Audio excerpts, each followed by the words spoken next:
Hey, welcome back to Get Down to Business, the show all about small business, jobs, and entrepreneurship. Joining me today is a successful attorney and now a published historian.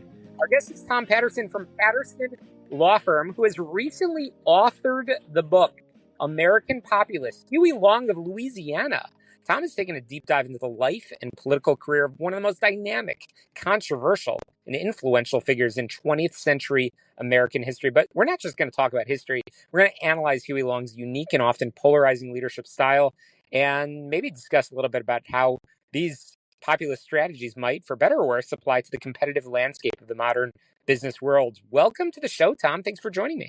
Well, thanks very much for having me. It's a pleasure to be here again. It's been a while. Absolutely. It has indeed. So, Tom, what initially drew you to write a book specifically about Huey Long, and why is his story particularly relevant to understanding today's political and business climate? I thought Huey was probably the best politician of the 20th century, considering where he came from and where he got to in 42 years before he was assassinated. And I don't know of any American politician, other than perhaps a president, who has been the subject of 6 different novels, an opera, a couple of movies, and so forth. So I just thought he was a very interesting person, fascinating person. And then he lived in interesting times. And so, he had victories, he had defeats, he had comebacks, he had conflicts, enough conflicts to fill a book. And so I figured with all that material to work with, if I wrote a bad book, it's all my fault. It's a great book, and we're going to make sure our listeners can find the book. But Tom, in your view, how would you describe Huey's core leadership style? Was he primarily a charismatic visionary, a ruthless operator, or highly effective pragmatic? Well, I think he was a great speech maker, but a lot of politicians have been great speakers. And I think he combined his great speaking ability with a lawyer's ability to analyze problems and frame solutions.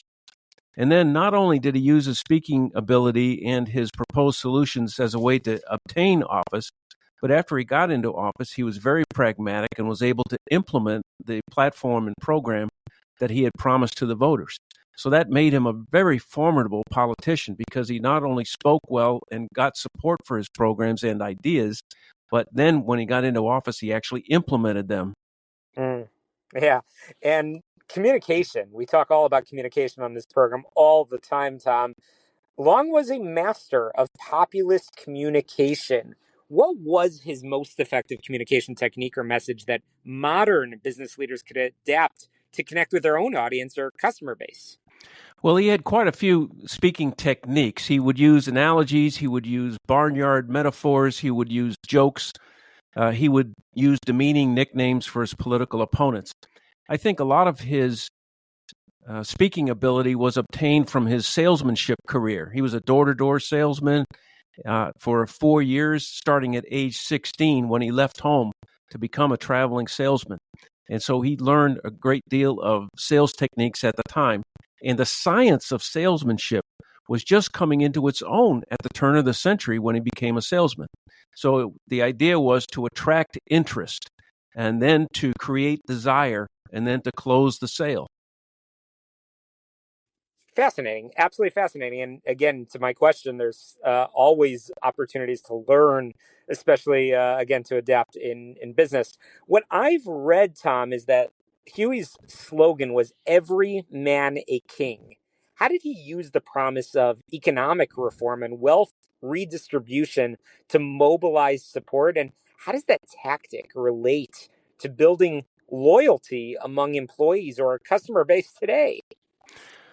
Well, I think that it's certainly a great slogan, and he adapted it from a speech that William Jennings Bryan had given many years earlier.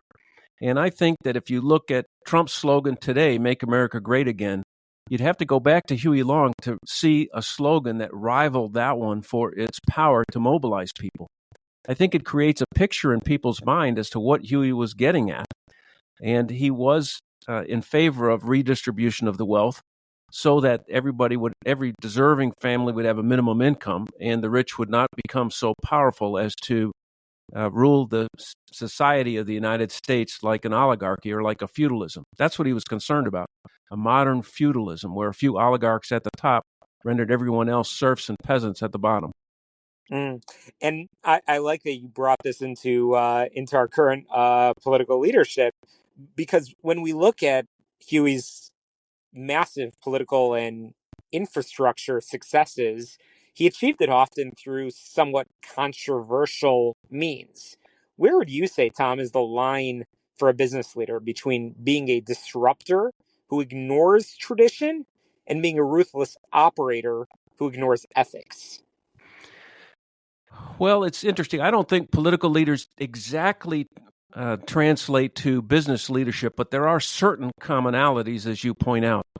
I think many business leaders, for example, take Steve Jobs, they're disruptive in their industry, but they also use their speaking ability to mobilize support for change even within their industries. And I think that they can certainly borrow from Huey's speech-making techniques and his frequency and reach of his speaking ability to apply that to their different communications within a company today. And then, depending on what their product is, whether they want to pursue that kind of speaking ability outside of their own company. Tom, tell us about Huey's involvement at LSU. Well, Huey was basically the founder of the LSU football mania. And when he decided to improve Louisiana State University, he began with something that an instinctive politician would begin with, the band. He created the largest band in the country. And then he went to the football team and tried to improve it, getting personally involved in the selection of coaches. And it was interesting that Forbes magazine in 2015 had an article, this is 90, 80 years after Huey's death, saying that getting a good football team and getting a good coach for that football team is one of the ways to raise the entire stature of the university.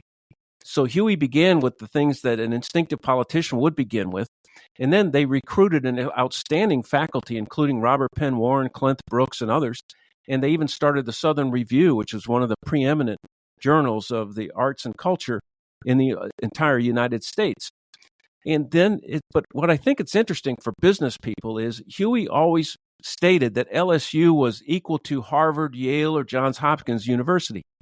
And I think that set the standard for this school. It wasn't just mindless bragging. And when I read the story of Avis Rental Car back in the 1960s or 70s, when they had a turnaround, that's when they invented the slogan, "We're number two, so we try harder." And they noted, the executives that helped that turnaround noted that slogan not only attracted customers, but it also acted to set the standard within the company, and so that the company's operations improved therein as well. And I think Huey used that same technique. I absolutely love it. Tom, this is fascinating. What would you say is the one warning or pitfall from Long's career that contemporary entrepreneurs should actively seek to avoid? I think he got into some needless conflicts because he had a temper and because he faced such unreasoning opposition. And I think if he could have smoothed over some of his opponents and compromised with them, that maybe he would have been even more successful, or at least aroused less intense opposition. But I say that with some trepidation because his opponents were a very unreasoning, obstreperous group of people that just opposed everything he proposed just because he proposed it. And conversely, is there a single positive lesson about vision or execution that a modern CEO could realistically take away from studying Huey Long? Well, I think there's an interesting story about the first time he ran for office, for railroad commissioner. And a friend, when he heard Huey was going to run for it, he said, geez, he was thinking about running and might run against him. So Huey said, well, look, why don't we create a list of 100 people and we'll ask them who they favor for the job? And the guy said, okay, should I write 50 and you write 50? And Huey said, no, you write all 100. So the other guy wrote about 10 names and then gave up. And he said, okay, you win. And the lesson, according to Huey, was, I'm the only man in politics who can name 100 people that I am absolutely sure of. And I wonder how many businesses could rattle off by memory 100 of their most important customers or their most important employees or their most important vendors. I think it's a very interesting aspect of his leadership style that he kept in such close contact with the people who meant the most to his support that he could name them from memory. 100%. Tom Patterson, we're going to have to wrap it here because that is the end of our time today on Get Down to Business. One more time, how can we find the book and how can we learn more about Huey Long? The book is available at pattersonbooks.com. It's available on amazon.com. It's available on barnesandnoble.com. And it's available through the publisher, LSU Press. Easy to find, and if you have any trouble, don't hesitate to email me. Fantastic. We'll link in the show notes as well. Once again, that's a wrap for us here on Get Down to Business, the show all about small business, jobs, and entrepreneurship. We'll link to all of our guests on my website, syklein.com. Also, check us out on your favorite podcast app. Just search for Get Down to Business. To success, let's get down to business. We'll see you next week.